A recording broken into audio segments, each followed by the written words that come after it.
Halo sahabat Smart, nama saya Novel Widya Saputra, saya dokter anak di RSUD Slamet Matutirjo Pamekasan. Pada saat ini untuk memperingati Hari Demam Berdarah Nasional yang jatuh pada tanggal 22 April 2022, kita akan membahas sekelumit tentang demam berdarah. Demam berdarah adalah suatu penyakit infeksi yang disebabkan oleh virus. Ini yang terdiri atas 4 jenis virus, yaitu DEN1 sampai dengan DEN4.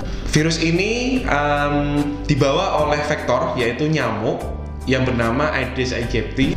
Untuk tanda dan gejala demam berdarah, biasanya anak akan mengalami panas tinggi. Panas tinggi ini biasanya terjadi antara 2 sampai 7 hari. Disertai dengan gejala-gejala lain, yaitu kepala nyeri, lemah, letih, lesu, mual, muntah, nyeri otot. Biasanya ada juga nyeri pada belakang mata. Dan juga ada perdarahan spontan, biasanya perdarahan secara mimisan atau gusi berdarah, dan juga ada mungkin perdarahan di kulit seperti bintik-bintik merah. Dan terakhir adalah adanya ruam-ruam merah yang biasanya terjadi pada anak-anak. Untuk mencegah penularan demam berdarah, salah satunya pemerintah sudah memberikan program 3M+. M yang pertama adalah menguras kamar mandi. M yang kedua adalah mendaur ulang bahan-bahan yang bisa menampung air. Yang ketiga adalah menutup segala hal yang bisa menampung air. Plusnya antara lain adalah memberikan obat nyamuk untuk membunuh nyamuk-nyamuk yang sudah dewasa, memberikan bubuk abate pada tempat air untuk membunuh jentik-jentik larva, dan yang ketiga mungkin menghindarkan kebiasaan untuk menggantung pakaian di belakang lemari atau di belakang pintu kamar. Pencegahan yang lain adalah dengan dilakukan imunisasi demam berdarah, di mana imunisasi ini termasuk imunisasi yang baru. Ini ditujukan untuk anak-anak di atas usia 9 tahun sampai usia 16 tahun. Imunisasi ini dilakukan 3 kali dalam jangka waktu. Imunisasi pertama dengan kedua adalah 6 bulan. Imunisasi kedua dan ketiga adalah juga 6 bulan. Tapi ada syarat untuk dilakukan imunisasi ini, di mana syarat untuk dilakukan imunisasi ini adalah untuk anak-anak yang sudah pernah terkena demam berdarah.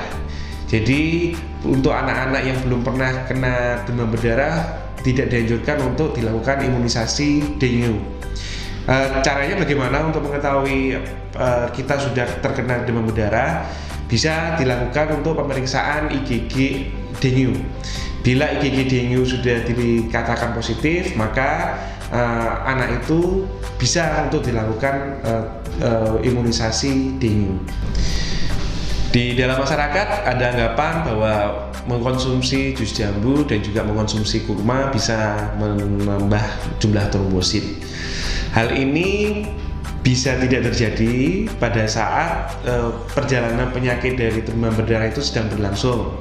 Misalkan pada hari ketiga sampai hari kelima, konsumsi jus jambu dan juga konsumsi buah kurma tidak akan berefek untuk menambah jumlah trombosit. Yang sudah saya bilang tadi, bahwa trombosit pada saat itu digunakan untuk menambal pembuluh darah yang sedang bocor. Jadi walaupun sudah mengkonsumsi buah jambu atau buah kurma, atau malah sudah dilakukan transfusi sekalipun, dia tidak akan menambah secara signifikan. Kapan bisa digunakan jus kurma atau jus buah jambu? Mungkin bisa digunakan pada saat setelah hari ke-7. Hari ke-7 jus jambu dan juga buah kurma akan meningkatkan jumlah trombosit, di mana penyakit dari demam berdarah sudah berlalu. Bagaimana untuk menanggulangi demam berdarah? Mari kita jaga kesehatan lingkungan kita, sehingga lingkungan kita akan tetap bersih dan kita juga akan terbebas dari infeksi demam berdarah. Selamat Hari Demam Berdarah Nasional. Mari kita cegah demam berdarah dengan 3M+. Terima kasih. Yuk, lakukan gerakan 3M+, sebagai upaya awal mencegah DBD sejak dini.